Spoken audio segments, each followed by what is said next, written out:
Bien, entonces vamos a hacer el repaso del libro de Números. Como hablamos también en la clase pasada y algunas otras que estamos con este tema, estamos viendo lo que podríamos llamar la generación oscura del pueblo de Israel. Resulta que es una generación que decide seguir a Moisés y retomar las promesas que hacía 400 años estaban olvidadas en el cajón de los recuerdos. Ellos vivieron sus 400 años en Egipto y toda esa gente dijo, sí, Moisés tiene razón, la tierra que Dios le prometió a Abraham, a Isaac, a Jacob, es nuestra por herencia, tenemos que ir a tomarla, no podemos seguir aquí en Egipto. Y decidieron salir con Moisés. Y nosotros lo vimos y todo eso, todo muy bien, pero esa generación decidió no cambiar su mente, decidió salir, pero siguió pensando como egipcios. Siguieron pensando en sus dioses, en su forma de vivir, en su comida. ¿Recuerdan todas las veces que se quejaban con Moisés acerca de estábamos mejor en Egipto, estábamos mejor con lo que comíamos allá, teníamos mejor comida, la pasábamos mejor? O sea, ellos tenían todavía su mente en Egipto. De hecho, quizás lo más esclarecedor es cuando Moisés se va 40 días al monte Sinaí y ellos, como están un poco desamparados, deciden construir un becerro de oro para adorarlo, siguiendo la línea que tenían en Egipto. Entonces, esa mentalidad que no era del reino, no era de la tierra prometida, es lo que los lleva a perecer en el desierto. Esa mentalidad es la que lleva al pueblo de Israel a quedarse sin entrar en la tierra prometida. Por eso podemos llamarlo la generación oscura del pueblo de Israel. Y como les decía en la introducción, el libro de Números es fundamental porque aquí hay algunos acontecimientos que se narran que son fundamentales para el resto del estudio que vamos a hacer del Antiguo Testamento. Por supuesto, como es un repaso general, no vamos a leer todos los pasajes que estuvimos leyendo en las clases anteriores porque no nos permitiría llegar al punto que queremos llegar hoy en esta media hora que nos queda. Como habíamos hablado, y solo a manera de repaso para tenerlo fresco en la mente, todos los libros en hebreo tienen el nombre de las primeras letras con que fueron escritos. Entonces, este libro se llama en hebreo en el desierto, porque las primeras letras hablan de que Dios, una vez que se termina de construir el tabernáculo, que ya lo vimos en nuestro estudio anterior, Dios llama a Moisés desde el tabernáculo en el desierto y comienza a hablar acerca de lo que tienen que seguir haciendo. En español, el nombre del libro, que es el cuarto del Pentateuco, viene por supuesto de la Septuaginta, que es la primera traducción al latín de la Biblia, ya lo dijimos, y allí se llama Liber Numerum, o sea, el libro de los números, porque hay un montón de estadísticas dentro del libro del pueblo de Israel. Y ya lo vimos también, y ahora vamos a hacer un repaso de cómo ellos tenían que formarse alrededor del tabernáculo, cuántos eran. Hubo un censo de todo el pueblo, pero básicamente hubo un censo del ejército, de cuántos jóvenes guerreros en la edad de luchar había en las distintas tribus. Entonces avanzamos y vemos que tenemos algunos temas centrales dentro del libro que vamos a tener en mente en este repaso que hagamos, que como dijimos recién, objetivo, escoger hombres aptos para la guerra. Conservar los registros del linaje familiar era sumamente importante porque hacia allá, otra vez recordemos, 400 años que estuvieron en prisioneros en Egipto o trabajando en Egipto y de alguna manera se había perdido respetando mucho el linaje familiar, o sea, la línea de los 12 hijos de Jacob, al que Dios llamó Israel, o sea, los 12 hijos que formaron la tribu de Israel, el pueblo de Israel, hasta el día de hoy. Organizar en forma efectiva el pueblo, ¿por qué? El pueblo todavía no lo sabía, pero le quedaban muchos años en el desierto. Dios, que sí sabía cómo iban a actuar, sabía que se iban a equivocar, sabía que tenían una mentalidad perdedora, que no estaban aptos para entrar a la tierra prometida, y sabía que tenía que haber una purificación que iba a llevar toda una generación, 40 años. Entonces, el pueblo no lo sabía, Dios sí, y entonces organiza en forma efectiva al pueblo. ¿Por qué? Porque iban a tener que vivir 40 años en el desierto, y eran muchos.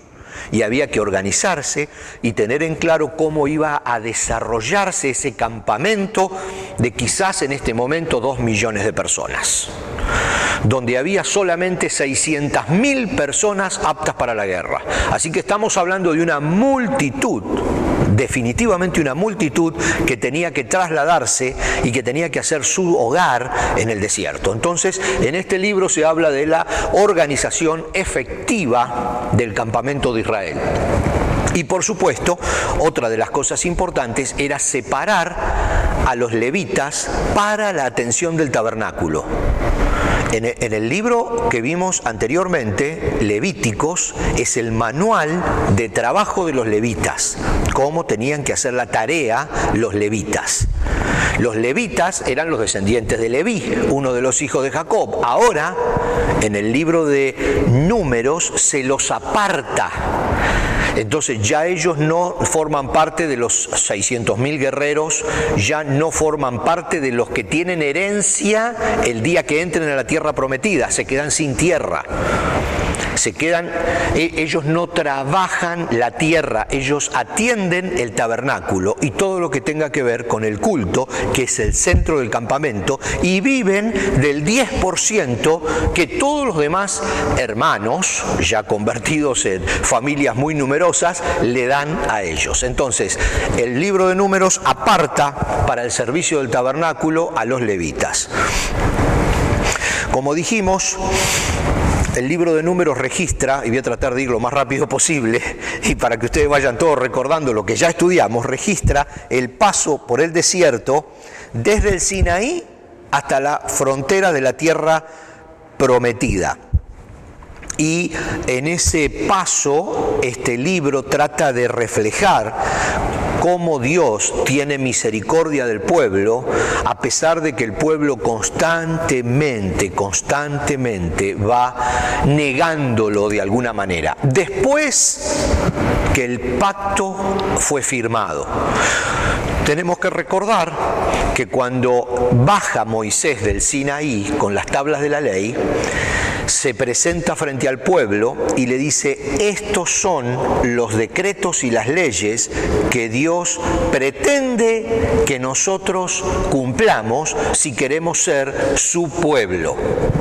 Entonces el pueblo la leyó y el pueblo dijo: sí, queremos a Jehová por nuestro Dios y aceptamos sus leyes y sus decretos. 613 decretos, entre ellos los 10 mandamientos. El pueblo acepta y firma el pacto, el primer pacto, el primer testamento. Por eso estamos hablando del primer testamento o el Antiguo Testamento. Es el primer pacto que Dios hace con el pueblo de Israel, lo aceptan. A pesar de que lo aceptaron y a pesar de que estaba en esos 613 ordenanzas y reglamentos cómo iba a ser la relación entre Dios y su pueblo, el pueblo constantemente falla y constantemente Dios le va teniendo misericordia. Entonces, Números se ve de alguna manera cómo se refleja la misericordia de Dios para el pueblo de Israel. Podemos encontrar en Éxodo que vimos al hombre liberado de los 400 años en Egipto.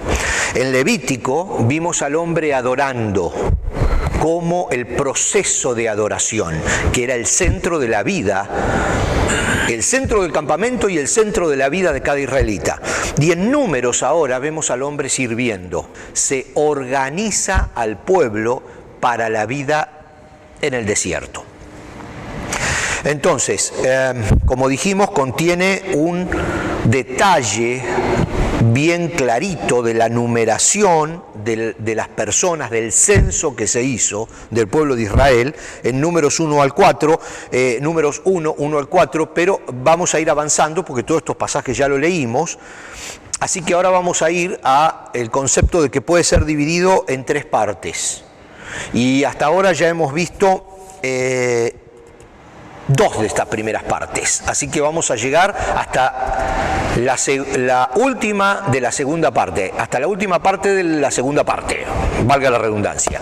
La primera es la permanencia en el Sinaí, y luego el trayecto de Sinaí, o sea, cuando salen de Egipto, inmediatamente llegan al monte Sinaí y acampan en la ladera del monte Sinaí, donde Moisés recibe las tablas de la ley y donde se hace el pacto, el primer pacto, como decíamos recién, entre el pueblo de Israel y Jehová Dios. De allí ellos avanzan hasta un lugar que se llama Cades Barnea, en el desierto, y luego hay otro trayecto hasta Moab, y el trayecto, y vamos a ver ese trayecto de Cades Barnea hasta Moab, y luego la permanencia en las llanuras de Moab. O sea, vamos a dividirlo en estas tres partes. Aquí vamos a tener algunos pasajes que vamos hoy a pasar, porque estamos en un repaso, no los vamos a leer, ya lo leímos antes. Llegamos aquí, las llanuras de Moab es el segundo Sinaí. O sea que ellos de Egipto llegan a Sinaí, y de Sinaí hay un par de pasos que ya los vamos a ir viendo y llegan a las llanuras de Moab. Y aquí podríamos llamarlo el segundo Sinaí. Primero hacen un censo, otra vez, un segundo censo en las llanuras de Moab, porque los que habían salido ya no son los mismos que llegaron hasta Moab, y aún los que quedaron, algunos murieron en los campos de Moab. Y estas son 2 historias que vamos a estudiar. Una de ellas es la de Balaam y Balac, que todavía no llegamos a ella, pero que vamos a llegar, y que allí, por este gravísimo error, mueren muchos de los que todavía quedaban vivos de esa generación que tenía que quedar en el desierto, de esa generación que había fallado y que tenía que quedar en el desierto, y vamos a llegar a la falla. Entonces, seguimos avanzando. Luego de este libro vamos a estudiar Deuteronomio. Deuteronomio, la palabra viene de la versión griega, otra vez la Septuaginta, que lo tradujo como Deuteros Nomos, o segunda ley. Es la segunda ley porque es un complemento. Deuteronomio se presenta una segunda ley, complemento de la primera que se había recibido en el Sinaí. Porque en el Sinaí Dios estaba preparando a su pueblo para el desierto. Y ahora en Deuteronomio Dios prepara a su pueblo para la tierra prometida. Entonces hay algunos complementos de la ley del Sinaí que se traslucen en Deuteronomio, y por eso se llama segunda ley del latín, ¿no? Vamos a ver, vamos a avanzar un poquito. El periodo de tiempo es interesante. El periodo de tiempo comprendido en la historia se extiende desde el segundo mes del segundo año después del Éxodo, segundo mes del segundo año después de que salieron de Egipto, hasta el comienzo del 11º mes del 40º año, o sea, hasta el comienzo del mes 11 del año 40, cuando ellos entran en la tierra prometida. O sea que desde que salen, fíjense, desde que salen de Egipto pasan 40 años, pero de Egipto hasta el lugar del problema, que ahora lo vamos a ver, pasaron el segundo mes del segundo año, o sea, 2 años. 2 años, porque acuérdense que ellos empiezan a contar el segundo año apenas comienza. Entonces el segundo mes del segundo año será 1 año y un par de meses. Pero vamos a hacer, para hacer números redonditos, vamos a hacer 2 años hasta el primer error grave donde Dios se enoja con el pueblo de Israel, y es cuando ellos mandan los 12 espías a la tierra prometida. Ahora vamos a llegar. Hasta ahí pasaron 2 años y después pasan 38 más para cumplir los 40 años que Dios le dijo que iban a estar en el desierto.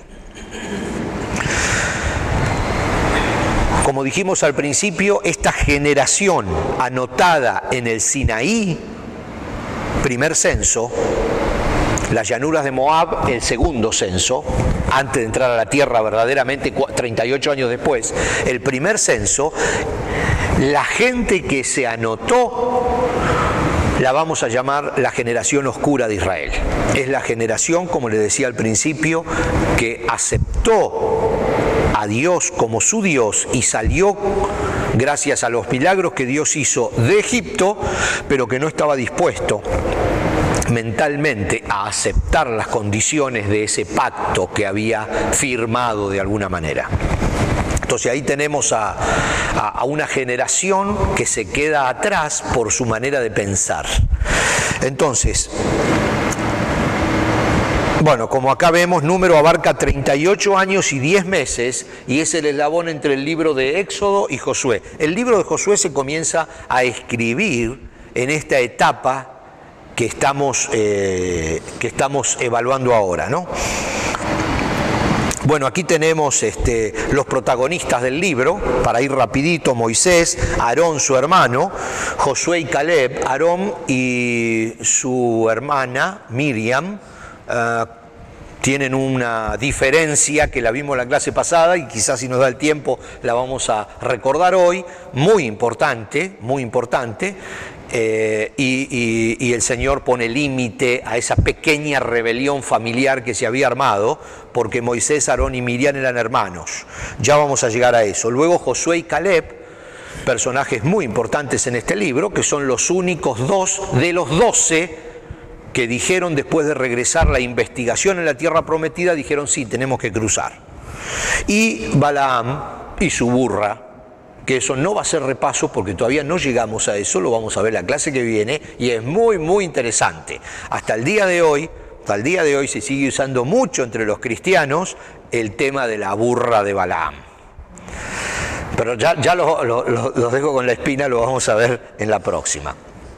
Aquí tenemos algunos pasajes que hablan del registro de las tropas de Israel en ese primer censo en el Sinaí.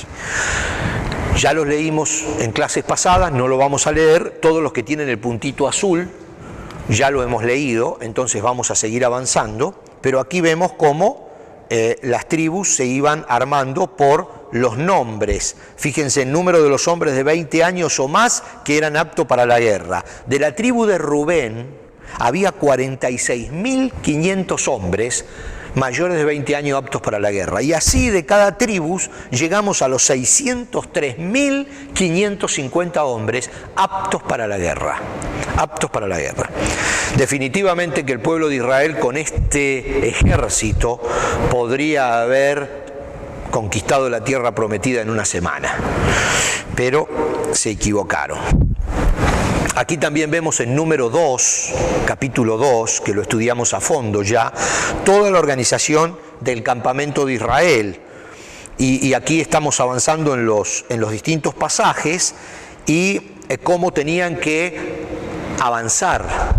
Ustedes recuerdan que la nube, luego de terminar el tabernáculo, se asentó sobre el lugar santísimo, arriba del arca de la presencia de Dios.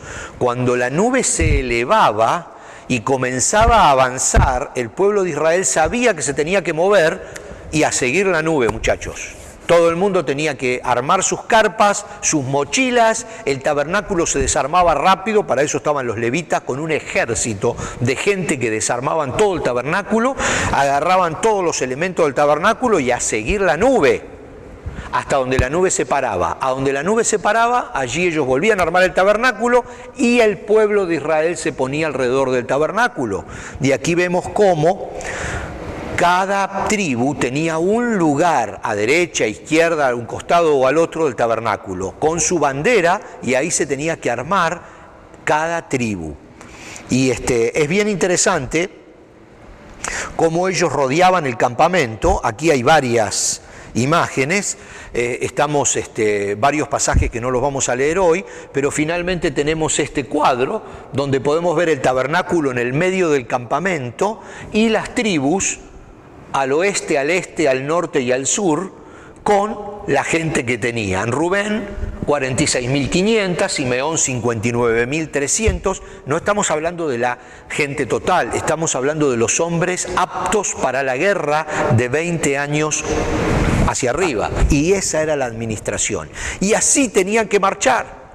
Cuando la nube se levantaba, primero salían los levitas que llevaban el tabernáculo y tenían que llegar antes que todos a donde la nube se paraba para armar el tabernáculo, para que los demás sepan a dónde ponerse. Entonces, cuando los levitas decían acá se paró la nube, empezaban a armar el tabernáculo y atrás llegaban las columnas. Imagínense que estamos hablando de soldados, quizás 150.000 soldados solamente con sus familias, estamos hablando de 200, 300.000 personas.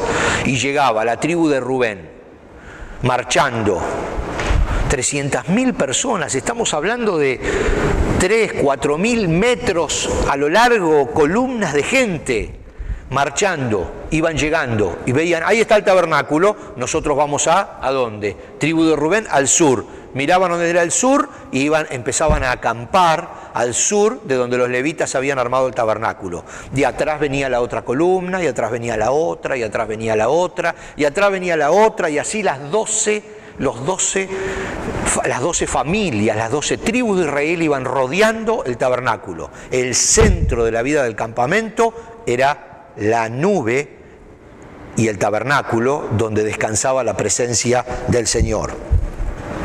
Tenemos la estancia en Sinaí, perdonen que voy rápido, la estancia en Sinaí, ordenación de los levitas, ya lo habíamos visto, habíamos hablado de que ya los levitas tenían un manual, que era el libro de Levíticos, ahora había que ordenarlos, entonces Aarón, que era el sumo sacerdote, con Moisés comienzan a ordenar a los levitas para el trabajo en el tabernáculo. Y seguimos con Números 8 y la segunda Pascua, se cumple un año y hay que celebrar la salida de Egipto.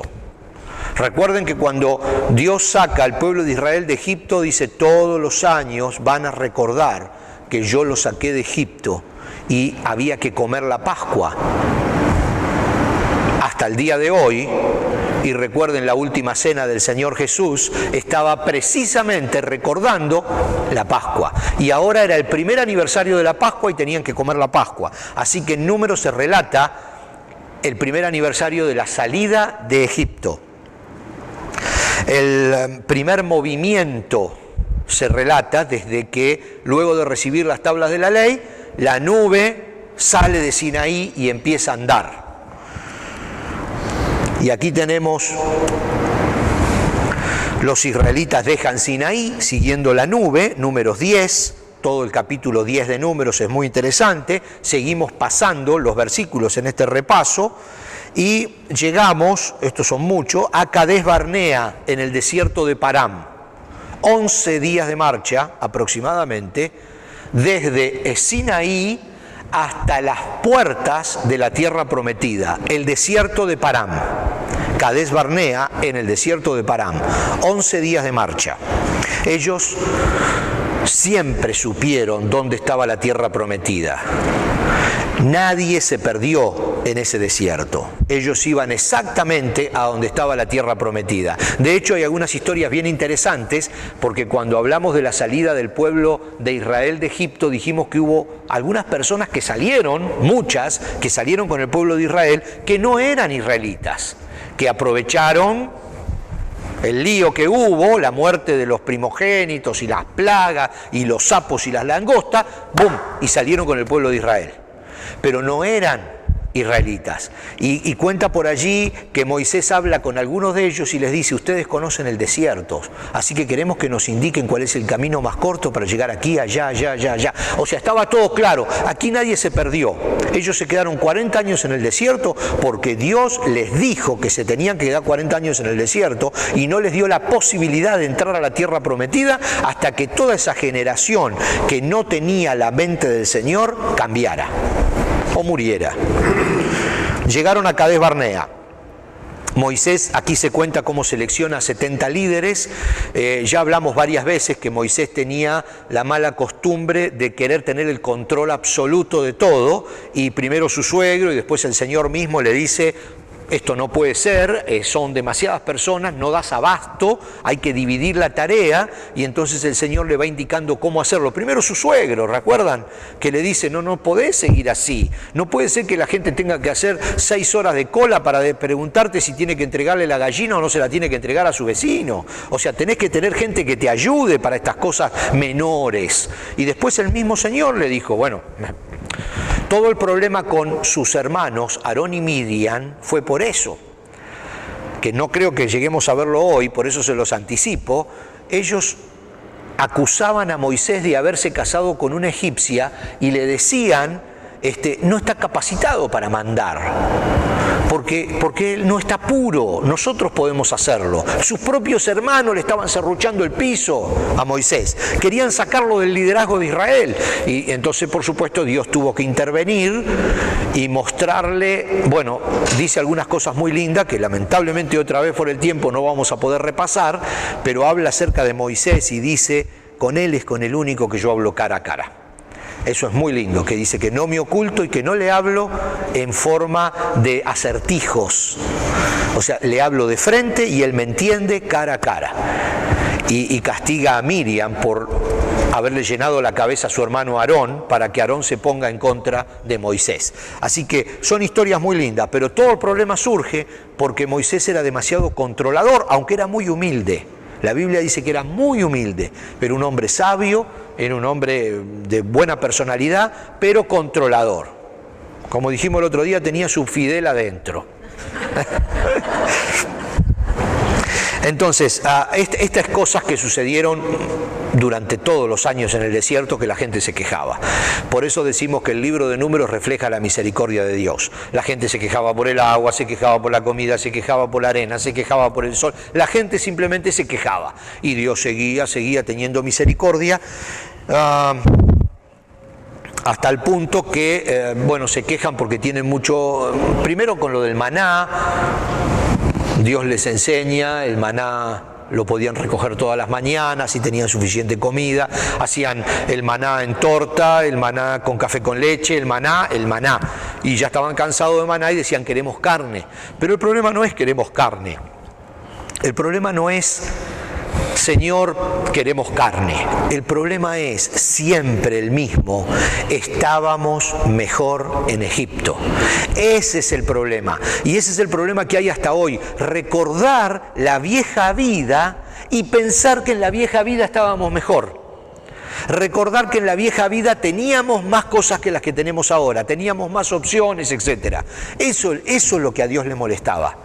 Y eso es lo que Dios castigaba, no el hecho de que ellos querían carne o que querían agua o que les molestaba el sol. El hecho es que ellos pensaban siempre que retroceder era mejor. Eso le molestaba a Dios. De hecho, Dios le dijo: le voy a dar carne a todos hasta que se harten de comer carne. Incluso Moisés duda de la palabra de Dios, y lo vemos aquí en Números 11, 21 y 22, y dice Moisés: si llegáramos a matar todos los animales que tenemos y pescar todos los pescados del mar, no podríamos darle de comer ni siquiera al ejército, ni pensar en el resto de sus familias. Sin embargo, Dios manda las famosas codornices, y el pueblo volaban a 1 metro de altura y el pueblo las agarraba, y dice que había montañas de codornices para que siguieran teniendo toda la carne que precisaban, hasta el punto que se empacharon y murieron un montón de personas comiendo codornices. Pero murieron comiendo codornices, se murieron, dice la Biblia. Bueno, aquí viene la parte que les comenté recién de las quejas de Miriam y Aarón, que lamentablemente no lo podemos ver todo ahora en este repaso, pero fue un problema familiar. Un problema familiar porque querían tener más autoridad de la que tenían. Y Moisés, en su humildad, estaba cediendo. ante la presión de su hermana Miriam y su hermano Aarón.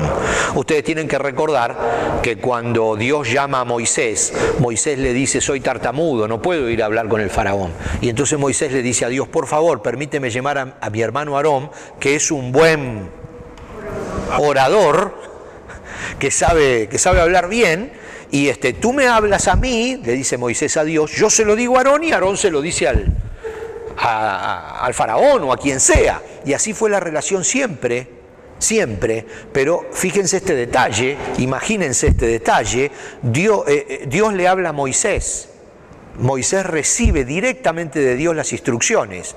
Aarón es el que se tiene que comunicar con el pueblo.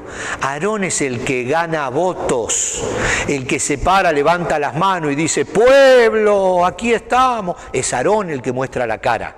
Entonces Aarón debería tener muchos seguidores.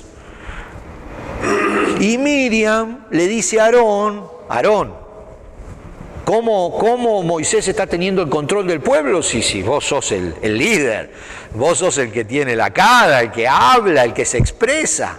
Entonces Moisés estaba empezando a retirarse y Dios viene, toma cartas en el asunto y soluciona el problema definitivamente. Y otra vez Moisés vuelve al liderazgo del pueblo.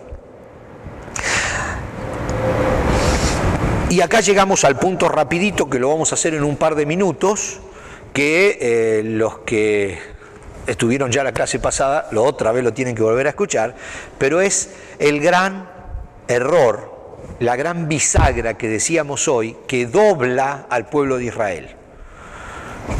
2 años pasaron en Sinaí, no llegaron a los 2 años, recibiendo las tablas de la ley y preparándose para tomar la tierra prometida. Armaron el ejército, 600.000 personas, 11 días de marcha, llegaron al desierto de Param y allí enfrente estaba la tierra prometida. Solamente había que cruzar un pequeño río y tomar Jericó, que era la primera ciudad del otro lado del río. Dios les dice: muchachos, crucen. Dios sabía que no iban a cruzar. ¿Qué pasó? Y acá viene una de las cosas más importantes en la historia del pueblo de Israel, y que hay que tener siempre bien en cuenta este detalle. Dice Moisés en el libro de Números: el Señor me dijo que envíe 12 espías antes de que el pueblo cruce. Va, se lo dice a Aarón, Aarón se lo dice al pueblo. Eligen uno de cada tribu, 12 hombres, y los mandan a la tierra prometida. Estos 12 hombres recorren la tierra prometida, los lugares más cercanos, y vuelven otra vez al pueblo y le dicen: es imposible cruzar. Está llena de gente gigante, nos van a masacrar, está fortificada, no podemos entrar jamás. Solamente 2, Josué y Caleb, de los 12, dicen: es verdad eso, es una tierra de gente muy grande, mucho más grande físicamente que nosotros, están armados y fortificados, pero el Señor nos dio esa tierra y tenemos que cruzar porque el Señor nos la va a dar. Josué y Caleb dijeron: es verdad, es una locura, pero el Señor nos mandó. Los otros 10 dijeron: no, nos tenemos que quedar. ¿Qué sucedió? Que Dios se enoja con el pueblo porque Dios les había dicho que crucen, y en lugar de cruzar mandaron los 12 espías, y los 12 espías vinieron 10 diciendo que no, y el pueblo decidió quedarse. Dios se enoja y dice: ¿decidieron quedarse? Muy bien. Como decidieron quedarse, todos ustedes se van a quedar definitivamente en el desierto. Ustedes no están capacitados para entrar en la tierra prometida. No tienen la mente para entrar en la tierra prometida. Tienen el ejército, pero no están capacitados para entrar en la tierra prometida porque no están dispuestos a seguir mi instrucción, mi palabra y a confiar en mí. Solo Josué y Caleb van a poder cruzar de toda esta generación mayores de 40 años. ¿Qué sucedió 38 años después? Llegamos, el pueblo se queda en el desierto, vive en el desierto 40 años, la gente va viviendo, va naciendo, va muriendo, es una ciudad. Muchos abandonan el pueblo de Israel, por eso en el segundo censo hay muchos menos que en el primero, porque muchos se van. ¿Qué sucede en Deuteronomio? Tenemos que ir rapidito. Deuteronomio, encontramos otra vez al pueblo de Israel, 38 años después en el mismo lugar, en el desierto de Parán, mirando la tierra prometida. Ya había pasado 40 años, Moisés tenía como 120 años, ya estaba viejito, y él sabía que no podía cruzar, porque cuando pasó lo que pasó, él ya era mayor de 40, de hecho él tenía 80, y él entró dentro de lo que Dios dijo, ninguno mayor de 40 va a pasar. Y Moisés tenía más de 40. Solo Josué y Caleb, que sí tenían más de 40, pero que pasaban por su fe. Entonces Moisés sabía que no podía pasar, y otra vez estaban ahí. ¿Y qué dice Moisés? Se vuelve a reunir al pueblo y le dice, hace 38 años yo les dije a ustedes que Dios me había dicho que mande 12 espías, pero la verdad Dios no me lo había dicho. Ustedes me presionaron para enviar 12 espías. Dios me había dicho crucen, y ustedes me presionaron para mandar los 12 espías. Fíjense lo que dice Moisés, Deuteronomio 1, 2 y 3. Por lo general solo lleva 11 días viajar desde el monte Sinaí hasta Cades Barnea, siguiendo la ruta del monte Seir. Sin embargo, 40 años después de que los israelitas salieron de Egipto, el primer día del mes 11, Moisés les habló al pueblo de Israel acerca de todo lo que el Señor le había ordenado que dijera. Dice, entonces, tal como el Señor nuestro Dios nos ordenó, partimos del monte Sinaí, cruzamos el inmenso y terrible desierto, como seguramente ustedes recuerdan, y nos dirigimos hacia el territorio montañoso de los amorreos. Al llegar a Cades Barnea le dije, han llegado al territorio montañoso de los amorreos, el cual el Señor nos da. Miren, el Señor ha puesto esta tierra delante de ustedes. Vayan y tomen posesión de ella, como les dijo el Señor en su promesa, Dios de sus antepasados. No tengan miedo ni se desanimen. Y acá viene lo clave. Sin embargo, todos ustedes se acercaron y me dijeron, primero enviemos espía a que exploren la tierra por nosotros. Ellos nos aconsejarán cuál es la mejor ruta para tomar y en qué aldeas entrar. Y acá confiesa Moisés y dice, me pareció una buena idea. Así que elegí a 2 espías, uno de cada tribu. ¿Se dan cuenta dónde fue el grave error? Dios le había dicho, crucen. El pueblo vino a Moisés y le dijo, no, antes de cruzar mandemos 2 espías, y a Moisés le pareció buena idea lo que el pueblo dijo. Y cedió a la presión del pueblo, envió a los 2 espías, los 2 espías vinieron con una mala noticia de que no se podía cruzar, humanamente hablando, y Dios se enoja porque dice, ustedes miran sus propias fuerzas y no me están mirando a mí. Entonces Moisés cede ante el pueblo y decide enviar los espías en lugar de aceptar la palabra de Dios y cruzar. A partir de allí, 38 años más en el desierto, hasta que estén preparados para tomar la tierra prometida. Es bien duro esto, pero a partir de aquí comienza una nueva historia del pueblo de Israel que la vamos a empezar a ver a partir de la clase que viene.